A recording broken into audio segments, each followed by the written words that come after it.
आप सब लोगों को 2014 का मेरी ओर से हार्दिक अभिनंदन, नमस्कार। मुझे यहाँ आने के लिए, इन उत्तर भारत में हम लोग बोलते हैं कॉलोकियल लैंग्वेज में, न्योता दिया गया, आमंत्रित किया गया। इसके लिए मैं थिंक इंडिया, ABVP और उत्कृष्ट भारत ऑर्गेनाइजर्स इस कन्वेंशन का बहुत बहुत आभारी हूँ। इस संस्था के साथ विवेकानंद के 150 वर्ष की उनकी बर्थ एनिवर्सरी के साथ मैं पिछले 1 साल से और पिछले कई वर्षों से जुड़ा हुआ हूँ। Of course, I have never been part of any of the major conventions, but for occasional talks on different subjects related to science, spirituality, ethics, and things like that. And in all cases, it has been a derivative of the process which Swami Vivekananda had set in motion. He set in motion for the awakening of the youth in our country, for resurrecting this country from what we had got due to the various regions of working under the Britishers and so on. I also was very happy that as a scientist I got the other side of the personality, and that is spirituality, because it's always the combination of these two which brings out the best in you, and which, if combined properly, gives you the right direction to work for the benefit of humanity as a whole. So to that extent, I am very happy to participate in today's valedictory function, which is the celebration of 150th birth anniversary of Swami Vivekananda, who gave, of course, this word, Uttisht Bharat, as the friends have said, who gave the call. And I'm certainly happy that, and I would like to also say my greetings to all the members on the dais, Sri Sunil Ambekar ji, Ashish Chauhan ji, Drs. Sri Valsla Kotyar ji, Mamta Tripathi, and Pankaj. All of them have done great job in organizing this, and I'm very happy that they are part of this function. So when this call of Uttisht Bharat was given to the youth of the country, it's so appropriate. He also said that the bud of nation's future finds a fragrant blooming in the hands of its youth. How true it is. It is a time of culmination when the youth must realize and individually shoulder the resuscitation of India in every aspect of it. When he says every aspect, it is not just your own personality, it is social, economical, technological, political, administrative. That is a complete overall development of a strong nation, which demands that you should also possess steely will, mighty determination, and tremendous grit.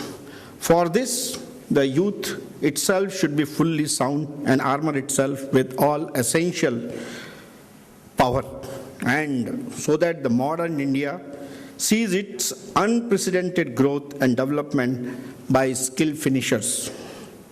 Youth are the real sculptors of the nation, and he called them the real power of nation. How true it is, and what we are feeling today. This quote of Swami Vivekananda actually has really identified the correct route to India's development, particularly in today's scenario, where India is bestowed with 540 million youth, brimming with energy, dynamism, initiative, creativity, and from which we can derive what the today's management jargon goes on, the demographic dividend. And when you compare this with the rest of the world, whether it is USA or Europe or China or many other countries, where they encounter the aging process, the aging population. So we are very lucky to have all of you, and particularly I am very lucky to interact today with such achievers in the young community of this country who have come from various parts, various institutions, IITs, IIMs, central universities, and they are the great achievers in their own way. Certainly, it's a great opportunity for me to share what I can. Now, if you look at India and how India has progressed over the years, actually it's an economy which is really growing. We had the benefit of the vision of some great luminaries in our country, and after independence, we have really done some great work due to the vision of these people. Pandit Jawaharlal Nehru, Sardar Patel, Mr. Subramaniam. I am giving some names which if you look at have relevance. Mrs. Indira Gandhi, there are no political connotations, and scientists like Homi Bhabha, Mr. Swaminathan, Kurian, Vikram Sarabhai, Shanti Swarup Bhatnagar, Dr. Kothari, Meghna Shah, Satish Dhawan, and our own Dr. Kalam. They have laid a strong foundation for the growth of this country, and the only path they have advocated is through science and technology. And if you remember Pandit Jawaharlal Nehuru's quote, who said, it's only through science and technology that we can meet the requirement of country's food, security, and other well-being aspects. How true it has been that all of you are looking towards taking this country to the highest level and find its rightful place on the globe in terms of a developed nation. I consider this an opportunity for all of you, because today you have the basic infrastructure which probably your predecessors or my predecessors did not have. The kind of opportunities which are emerging because of the basic infrastructure which has come in terms of the various IITs, IIMs, NITs, TIFRs, and great institutions which have been set up, where all of you are studying today and getting the best of the education. There are excellent research and development institutions like DAE, Department of Atomic Energy, Department of Space, Department of Defense Research, the Department of Medical Research, Agriculture Research, CSIR laboratories, and many. And on top of that, you have today a very, very flourishing private and public sector industrial infrastructure. I can only share with you, when I was a young engineer, I'm still young of 65 years, but when I was younger than this, I used to struggle to convert my ideas into a product because the industrial base in the country was so pathetic. I can give you only one story, that when I wanted to repair a compressor and I was looking for one cylinder to be cast and honed, it was a big, big nightmare for me because there was nobody to do that job.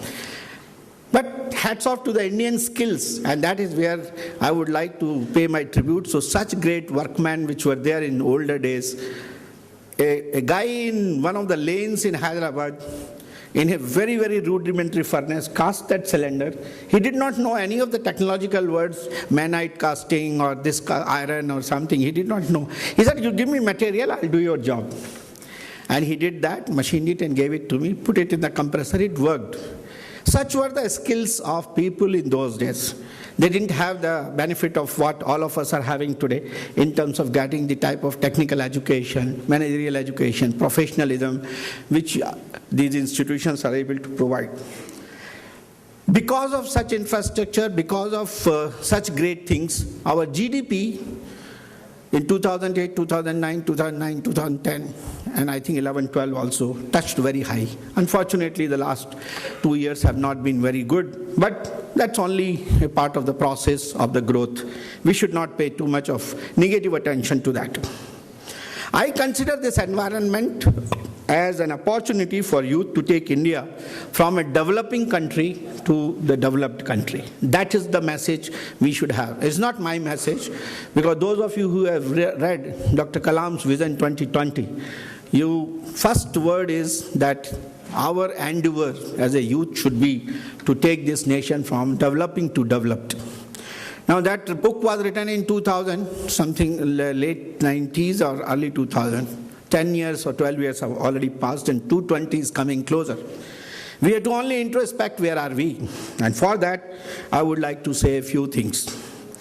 So the demographic potential which is offered today and its economy an unprecedented edge. Every third person in India is a youth. In about 7 years, the median individual in India will be 29 years of age. And very likely, he will be a city dweller.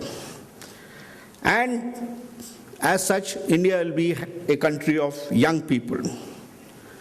India is set to experience a dynamic transformation as the population burden of the past turns into demographic dividend, but the benefits will be tempered with social, spatial inequalities. I think that is where this organization has to play a major role. All of us have to play a major role.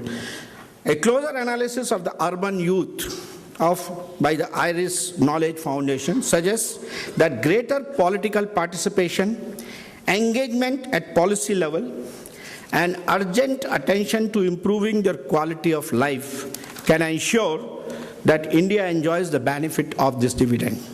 What is important is these figures. Greater participation, not just merely looking at and advising through these various conventions, but greater participation in all walks of life, including politics, to improve the quality of life of all our youth. By 2020, India is set to become the world's youngest country with 64% of its population in the working age group. With the West, Japan, and even China aging, this demographic potential offers India and its growing economy almost an edge, and it also adds to your GDP by more than 2%. Because you are young, because you have the young generation working for the development, the advantage is not less. Imagine in 10% if I can add 2% due to the youth, what a great contribution you are making. So that is what is going to happen. But there are issues. The urban spaces have not necessarily aided the quality of life enjoyed by the Indian youth. A telling sign I would like to give you: 1/5 of the Indian urban population lives on less than $1 per day. I'm talking of urban population. I've not even gone to the rural. The income level in cities may appear to be high. Many of you are